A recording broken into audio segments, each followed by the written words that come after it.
Take a deep breath. Now, imagine this. You've spent decades giving your love, your time, your energy. You built a life, sacrificed for your family, stood by your friends. But after 70 years, when all is said and done, who will be there with you until the very end? It's not your spouse. It's not your children. It's not even your closest friend. The answer may surprise you, and it might just change the way you live the rest of your life. But before we reveal the truth, let me ask you, have you ever felt like you've given so much, yet somehow ended up feeling alone? Have you ever wondered who will truly stand beside you when life slows down, when the house grows quiet, when the years catch up to you? If these questions make you pause, if they stir something deep inside, then stay with me. Because what you're about to hear will change your perspective forever. This is not about fear. It's about freedom. It's about discovering the one person who has been with you all along. The one person who will be there until your very last breath. And once you understand this truth, you will never see life the same way again. So, are you ready? Let's begin. Take a moment and think about the people who have been a part of your life. Your spouse, your children, your closest friends. For years, they've been your world. You built a life together, created memories, shared laughter, struggles, and love. But here's the truth, a truth that's hard to hear. Life doesn't stay the same. As time passes, things change. And whether we like it or not, people drift apart. Your spouse won't always be there. Some couples are lucky enough to grow old together, to hold hands until the very end. But more often than not, one leaves before the other. And when that happens, the silence is deafening. The chair across from you at the dinner table, empty. The bed that once felt warm and safe, cold and lonely. The person you shared a lifetime with, suddenly gone. And when that day comes, who will you be? Without them? Your children have their own lives. You raised them, sacrificed for them, gave them everything. And you told yourself, one day, they'll take care of me the way I took care of them. But life doesn't work that way. They grow up. They get married. They move across the country. They get busy with work, with their own children, with their own responsibilities. And the phone calls? The visits? They become fewer and fewer. Not because they don't love you, but because their world is no longer centered around you. And one day, you wake up and realize the home that was once filled with laughter and noise now feels empty. And what about your friends? They say friendships last forever, but do they? As the years go by, friends move away. They get caught up in their own families, their own struggles. And then, something even harder happens. You start losing them. One by one. The lunch dates, the coffee chats, the familiar faces that made life feel rich, begin to disappear. And suddenly, you find yourself looking around and realizing the world you knew no longer exists. But here's the question that matters most. When everyone else has drifted away, who remains? When the house is quiet, who is still with you?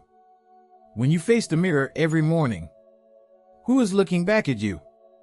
There's one person who will be there every single day until the very end. And that person is you. So the real question is, have you built a relationship with yourself? Or have you spent your whole life depending on others, only to feel lost now that they're gone? Because the truth is, the way you answer that question will determine how you spend the rest of your years. Let me tell you a story. A story about a man named William. William was the kind of person who built his entire life around others. His wife, his children, his friends. They were his world. Every decision he made, every sacrifice, was for them. When his children needed help, he was there. When his friends needed support, he gave it. When his wife needed comfort, he provided it. And for years, this gave his life meaning.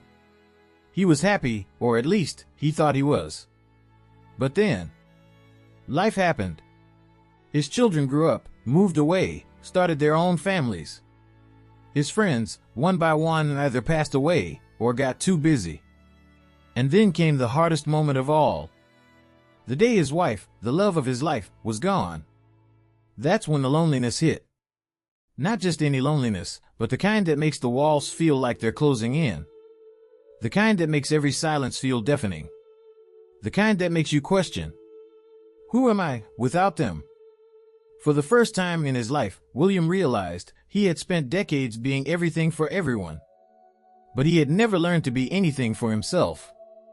He didn't have hobbies. He didn't have a personal passion. He didn't even know what he enjoyed doing alone. He had poured everything into others. And now that they were gone, he felt empty. And here's the harshest part of all.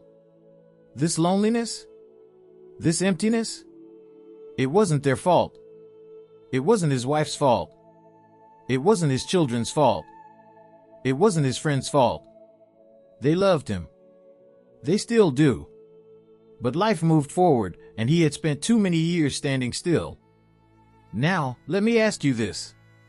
Have you ever felt like the people you once depended on aren't as present anymore?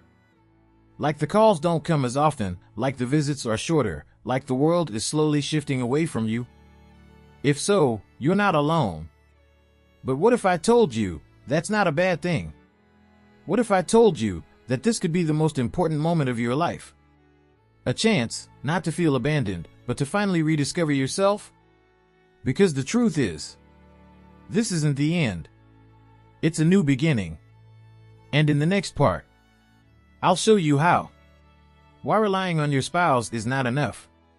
Take a moment and think about the person you've shared your life with. Your spouse. The one who's been by your side through it all. The late night talks, the inside jokes, the little moments that only the two of you understand. It feels like forever, doesn't it?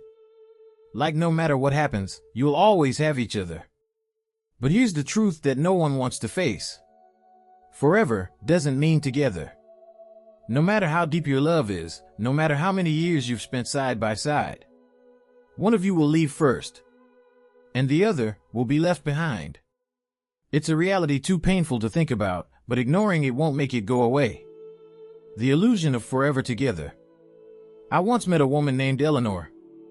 She and her husband, Robert, had been married for 52 years. They did everything together. They ate together, traveled together, spent their evenings watching their favorite TV shows, sitting in their favorite chairs. They had their routines, their rhythm, their little world. And then one day, Robert was gone. Just like that. No warning. No time to prepare. One moment, they were planning their anniversary dinner. The next, she was alone at the kitchen table, staring at his empty seat. She told me something I'll never forget. She said, I spent my whole life building a life with him, but I never built a life for myself.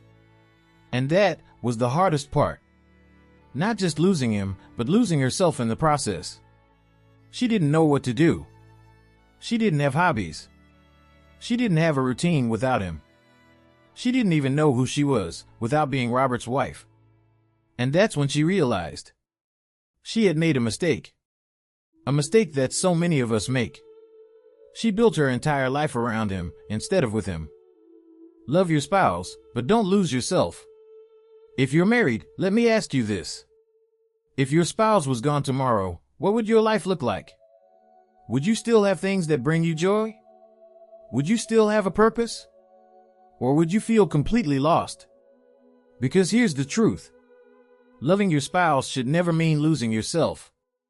You are not just a husband. You are not just a wife. You are not just one half of a relationship. You are a whole person. And if you don't learn to nurture that, if you don't start building a relationship with yourself, then one day, you may find yourself sitting alone, staring at an empty chair, wondering where you went. So what can you do? Start now. Find things that make you happy. Take that class you've always wanted to take.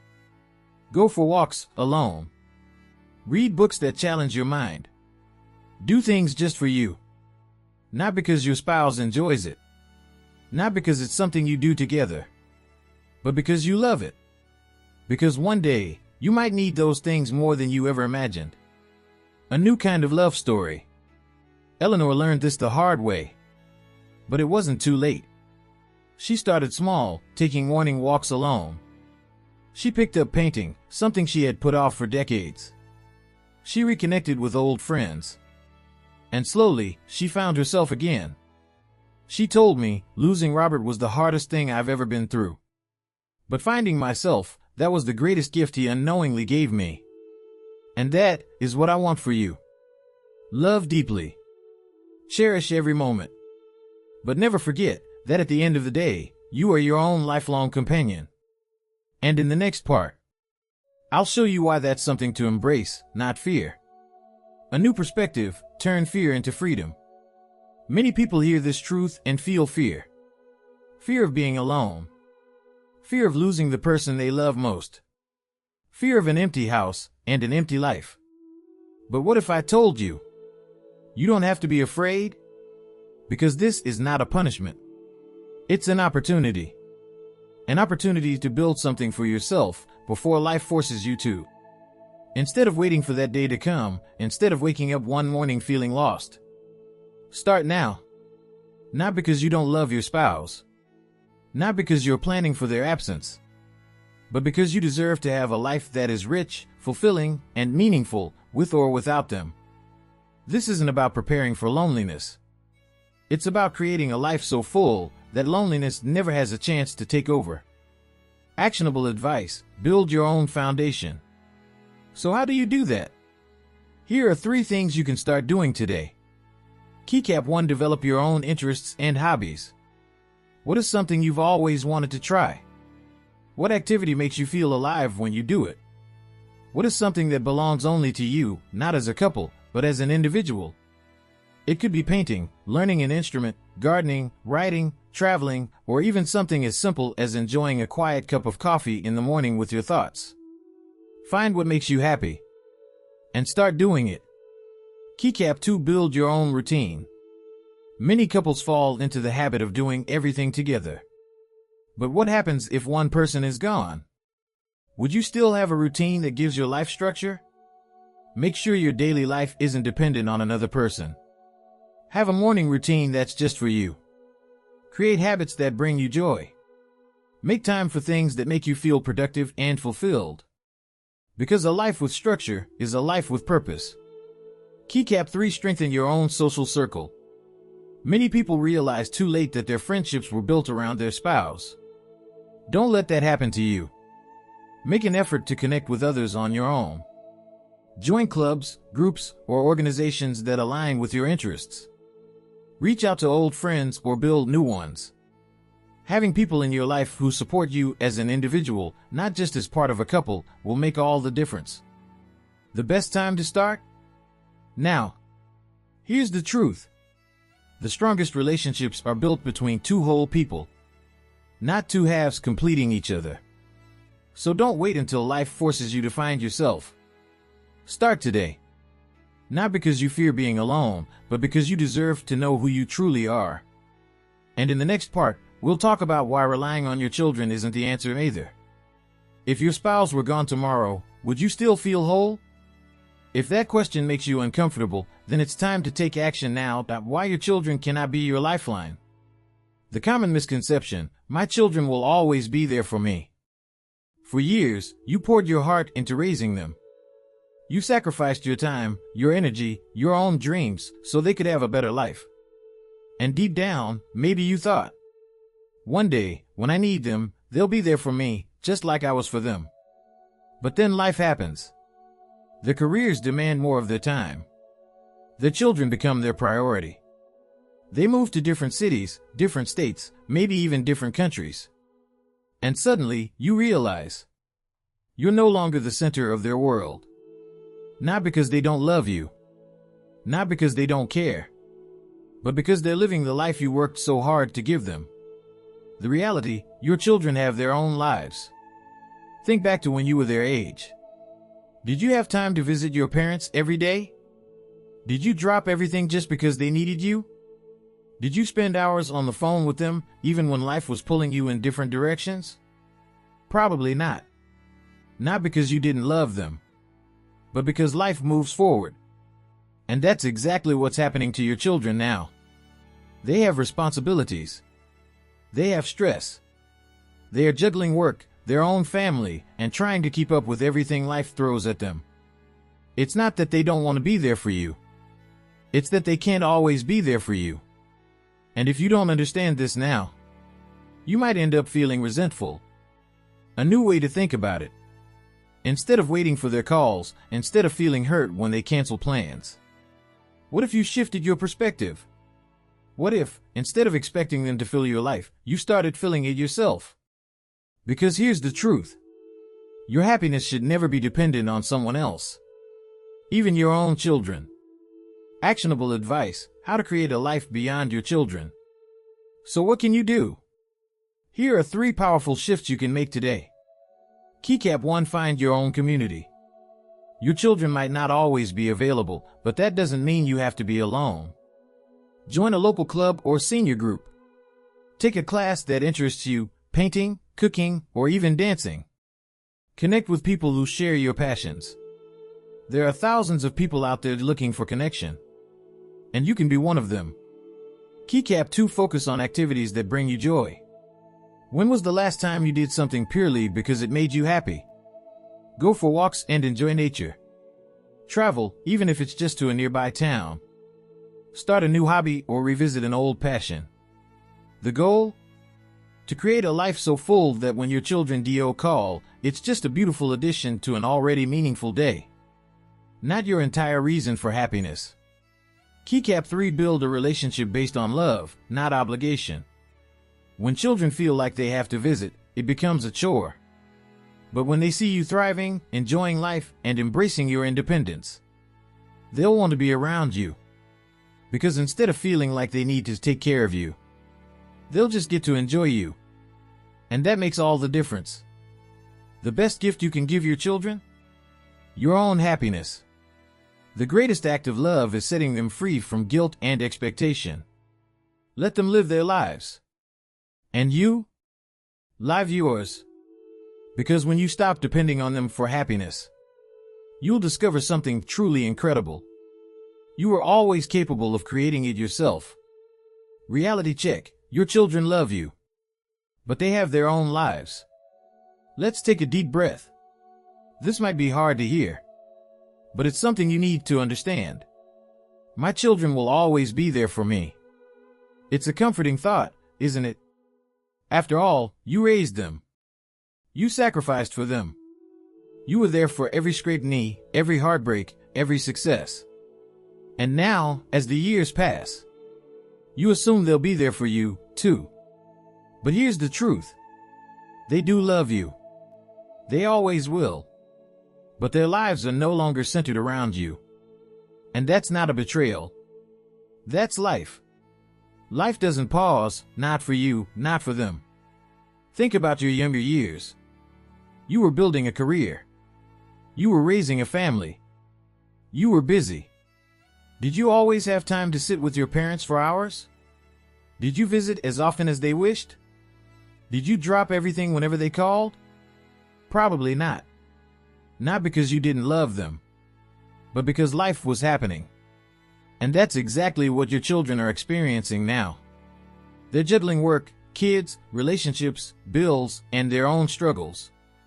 It's not that they don't want to be with you. It's that they can't always be there. And the sooner you accept this, the happier you'll be. What happens when you cling too tightly? When parents expect their children to be their lifeline, it often leads to disappointment. And disappointment turns into resentment. Instead of enjoying the moments you do get, you start feeling like it's never enough. Instead of being grateful for their time, you start feeling abandoned. And that pressure? It pushes them away. No child wants to feel guilty for living their own life. A shift in mindset: what if you gave them the gift of freedom?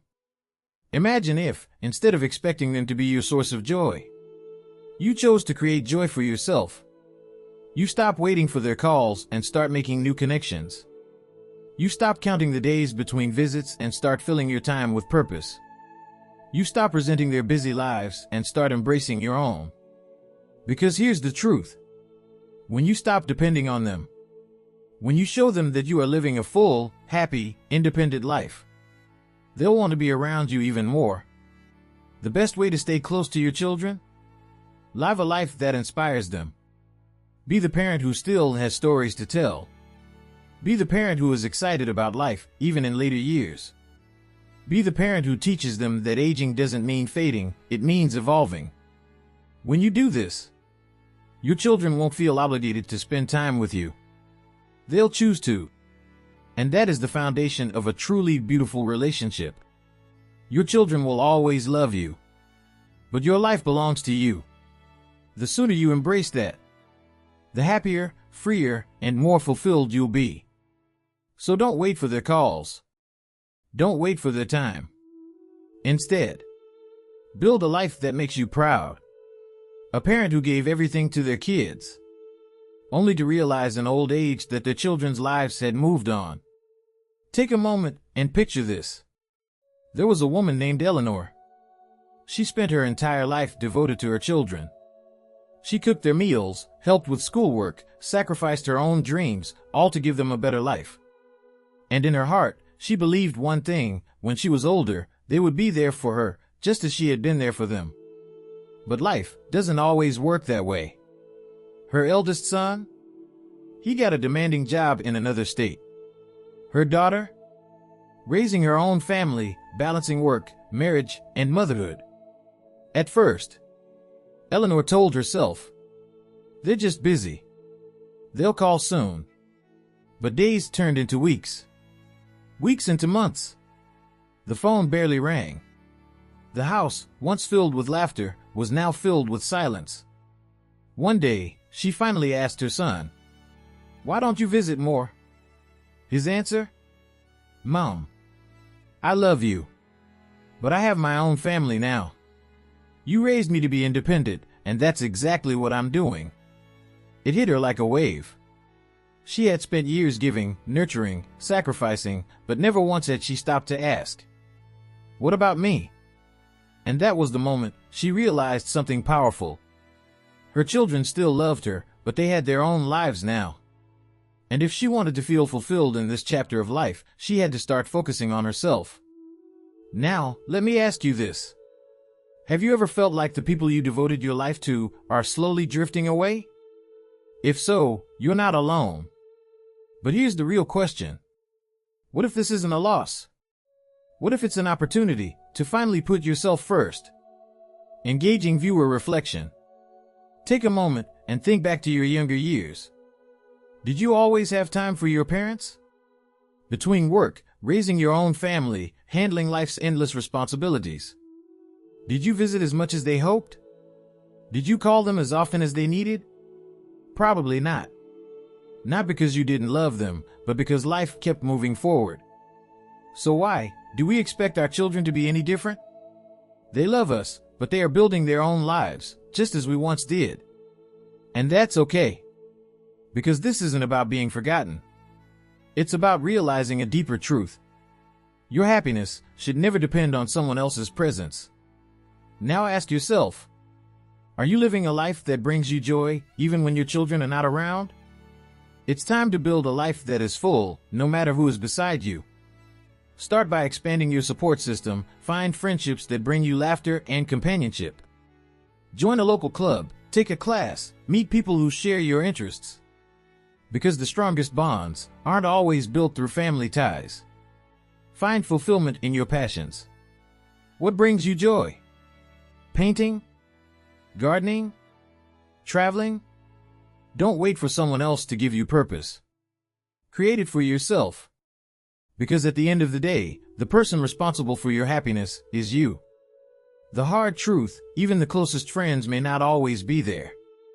Friendships are one of life's greatest joys. The laughter, the deep conversations, the shared memories that make life richer. But here's something we don't always want to admit.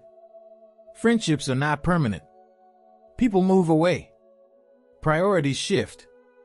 Life takes us in different directions.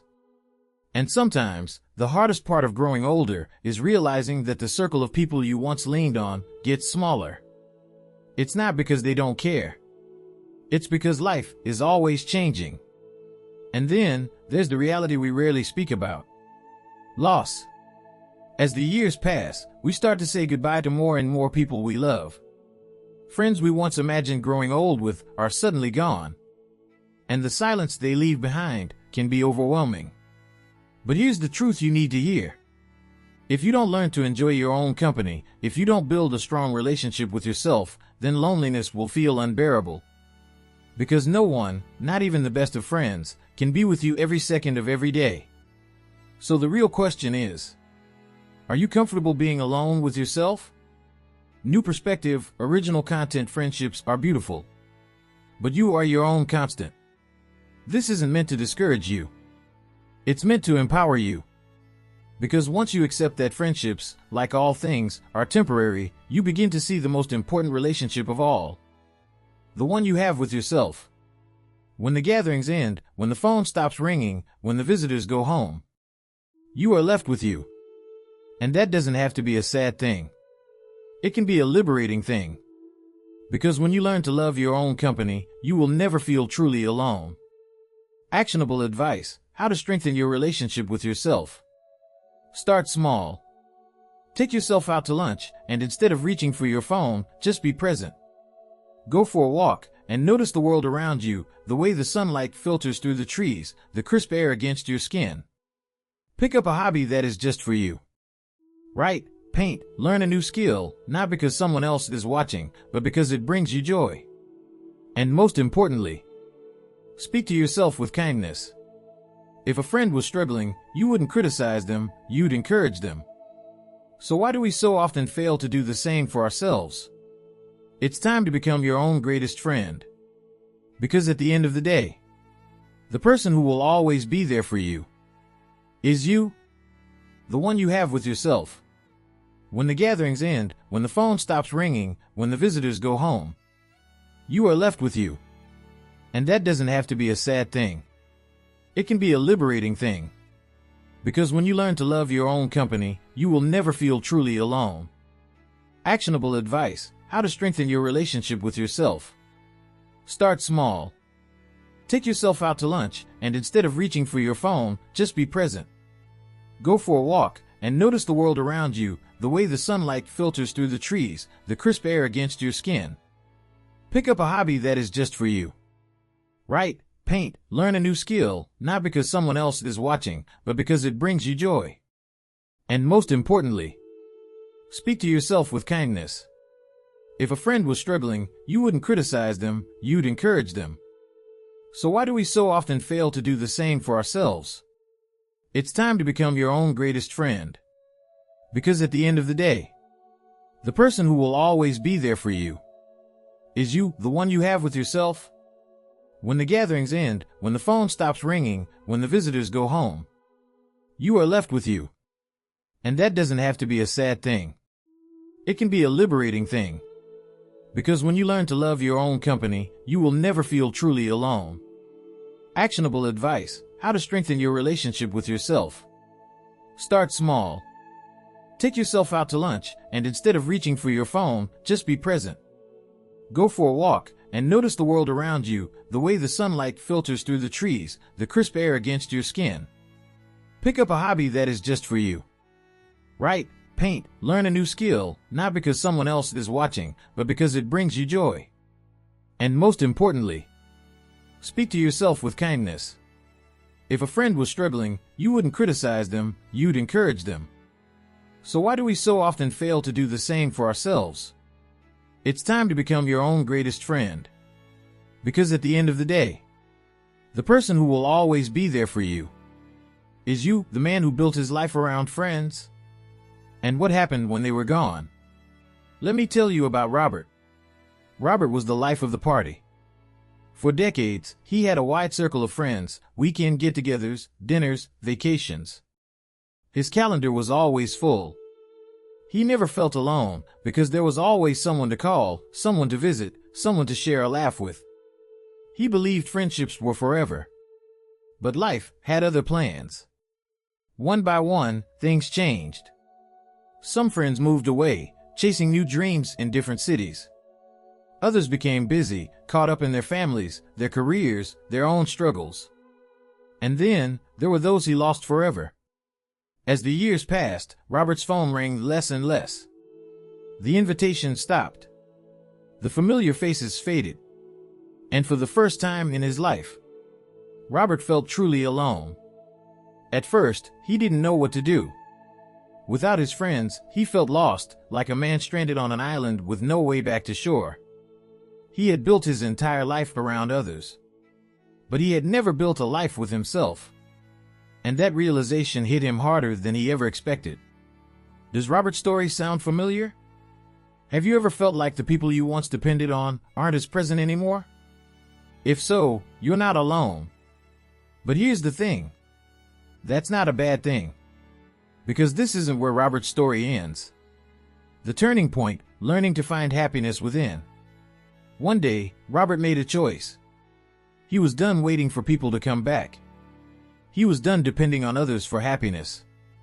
Instead, he decided to start living for himself. He picked up an old hobby, woodworking, something he had once loved but had abandoned because he was always too busy with friends. He started reading again, not just for distraction, but to truly immerse himself in new ideas. And most importantly, he learned to enjoy his own company. At first, it felt strange.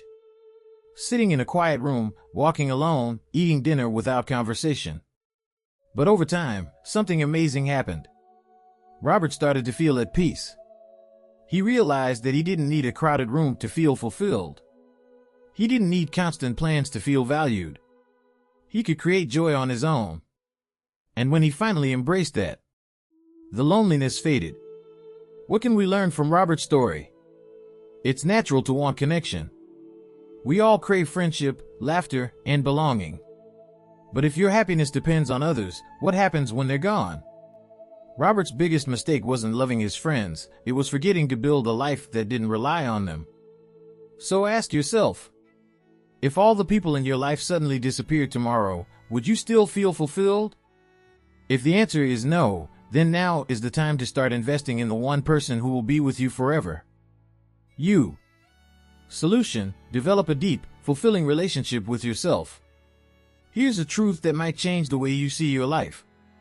The only friendship that will last your entire life is the one you have with yourself. Think about that for a moment. Friends come and go. Even the closest ones. People move away. Priorities shift. Life takes them in different directions. But you are the one person who will be with yourself through every high and every low. So doesn't it make sense to build the strongest, most fulfilling relationship with the person you spend the most time with? Yourself. But how? How do you become your own best friend? Let's start with this. 1. Learn to enjoy your own company. Have you ever noticed how uncomfortable silence can feel? How the moment we're alone, we reach for our phone, turn on the TV, or find something to distract ourselves. Why? Because we've been conditioned to think that being alone means being lonely. But here's the truth. Loneliness is not about the absence of people, it's about the absence of connection with yourself. So, start small. Take yourself out for coffee. Go for a walk without distractions. Sit in the quiet and just be present. At first, it might feel strange. But over time, you'll begin to realize your own company is enough. 2. Discover what truly makes you happy. For so many years, your life has revolved around others. Your spouse. Your children. Your friends. You've spent decades taking care of people, supporting them, prioritizing their needs. But now, what about you? What brings you joy? What makes you excited to wake up in the morning? Maybe it's painting. Maybe it's gardening. Maybe it's learning something completely new. Whatever it is, find it. Because when you build a life that excites you, that fulfills you, that brings you happiness from within, you will never feel alone. 3. Speak to yourself with kindness. Think about how you talk to a close friend. If they're struggling, do you criticize them? Do you tear them down? No. You encourage them. You remind them of their worth. You lift them up. Now ask yourself this. Do you treat yourself the same way? Because here's the thing. The voice inside your head? You'll be listening to it for the rest of your life. Make sure it's a kind one. Speak to yourself with the same patience, the same compassion, and the same love that you would give to someone you care about. Because you deserve it. 4. Stop waiting, start living now. So many people spend their later years just waiting. Waiting for a call from their kids. Waiting for someone to invite them out. Waiting for life to feel meaningful again. But what if, instead of waiting, you decided to create that meaning for yourself? Because the truth is, you don't need permission to enjoy your life. You don't need a full house, a busy schedule, or constant company to feel fulfilled. You just need you. So what's stopping you? Start today. Do something for yourself. Invest in your own happiness. Because at the end of the day, you are the one person who will walk with you until the very end. Make sure that relationship is the best one of your life. How to find peace and happiness within. Key mindset shift. True happiness comes from within, not from external relationships. Take a deep breath and ask yourself this. Where does happiness truly come from? From family? Friends? A loving partner? That's what we've been taught to believe. That if we just have the right relationships, the right people around us, then we'll be happy. But let's think about this for a moment. What happens when people leave? What happens when life changes? If your happiness depends on others, then you are giving them control over your joy. And that's a dangerous way to live.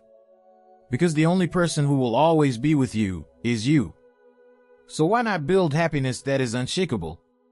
Happiness that is not dependent on anyone else? Happiness that is yours to create? Here's how you start. 1. Shift from seeking happiness to creating it.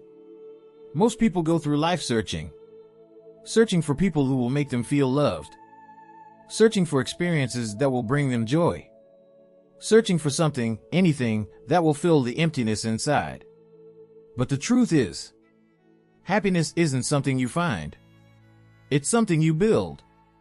Right here. Right now. With the way you think. With the way you see the world. With the way you choose to appreciate what you have. Because happiness is not in the past. It's not in the future. It's in this very moment. So the question is, are you paying attention to it? 2. Focus on what you can control. Most suffering comes from trying to hold on to things we cannot control. We try to hold on to people, but they change. We try to hold on to time, but it moves forward. We try to hold on to the past, but it's already gone. But what if, instead of fighting reality, we accepted it? What if we focused only on what we can control? Your mindset. Your choices. Your ability to find peace in the present. Because when you stop fighting what you cannot change, you finally make space for happiness. 3. Practice gratitude for what is. Right now, you have things in your life that someone else is praying for. A warm bed. A meal to eat. The ability to move, think, and breathe. But do you see these things? Or are you too focused on what's missing? Gratitude is the key to peace. Because when you stop focusing on what's gone, when you stop longing for things to be different, you start to realize you already have everything you need to be happy. And the more you practice gratitude, the more you train your mind to see joy everywhere. 4. Embrace the beauty of solitude. Most people fear being alone. But what if solitude wasn't a curse, but a gift? A chance to truly know yourself. A chance to explore what you love without needing approval from anyone else. A chance to become the kind of person you would want to spend time with. Because when you learn to enjoy your own company, you will never fear loneliness again. Instead, you will feel a quiet strength, a deep sense of peace. Because you will have discovered what so few people ever do. That you are enough. Final thought, happiness is a choice you make every day. So let me leave you with this. Stop waiting for happiness to find you. Stop believing that joy is somewhere out there, waiting in another person, another time, another life. Because everything you need is already inside you. Right here. Right now. So, what will you do with this truth? Will you keep searching? Or will you finally start living? Actionable steps to inner peace. So now that you understand the truth, what can you do about it? How can you start building a life where happiness comes from within, where you feel peaceful even when you're alone? Here are 3 powerful steps you can take starting today. 1. Practice mindfulness. Be present in your own life. Most people spend their lives anywhere but here. Their minds are stuck in the past, reliving old memories. Or they're trapped in the future, worrying about things that haven't happened yet. But life is happening right now. And if you're not paying attention, you're missing it. So how do you train your mind to stay in the present? Here's a simple practice. Start your morning with 5 minutes of stillness. Close your eyes. Focus on your breath. Let go of distractions. Keep a journal. Write down what you're grateful for every day. Even the small things. Take slow walks in silence. Feel the ground under your feet, the wind on your skin. Because the more you practice being here, the more you'll realize. Right now is all you ever needed. 2. Engage in activities that bring you joy. Ask yourself this. When was the last time you did something just for you? Not for work. Not for family. Not out of obligation. But simply because it made your heart light up. Hobbies. Self-care. Spiritual growth. These aren't just luxuries. They're lifelines. Love music? Learn an instrument. Love creativity? Paint. Write. Build something with your hands. Love movement? Dance. Stretch. Feel your body come alive again. Because joy isn't something you wait for, it's something you create. And when you make time for the things that truly light you up, you'll never feel empty again. 3. Learn to love your own company. Here's the truth. If you don't enjoy your own company, how can you expect anyone else to? Because at the end of the day, the person you spend the most time with is you. So, are you kind to yourself? Do you treat yourself with compassion? Do you speak to yourself with the same gentleness you'd give to a friend? Or are you your own worst critic? Start by changing the way you talk to yourself. When you make a mistake, don't attack yourself. Instead, say, "It's okay. I'm learning." When you feel lonely, remind yourself, "I am enough. My presence is valuable." When you feel lost, tell yourself, "I have everything I need inside me." Because the moment you become your own best friend is the moment you will never feel alone again. Now, let's pause for a moment. Take a deep breath and ask yourself this. At the end of the day, the one person who will walk with you until the very last breath is you. So the real question is, are you someone you'd want to spend forever with? Now, let's turn this insight into action, because reflection without action changes nothing. I want to hear from you. What is one thing, big or small, that truly brings you happiness right now? Is it a quiet morning with a cup of coffee? A hobby you love? A walk in nature? A moment of stillness where you simply breathe? Drop a comment below and share your answer. Because your words might just inspire someone else who needs this reminder today. And if this message resonated with you, if you're ready to embrace peace, purpose, and self-love in this next chapter of life, hit that like button. Subscribe for more wisdom on aging with strength and joy. And share this video with someone who needs to hear this today. Because the greatest gift we can give each other is the gift of understanding. Thank you for being here. Remember, your life is still yours to shape. And no matter where you are in your journey, you are never alone. I'll see you in the next video.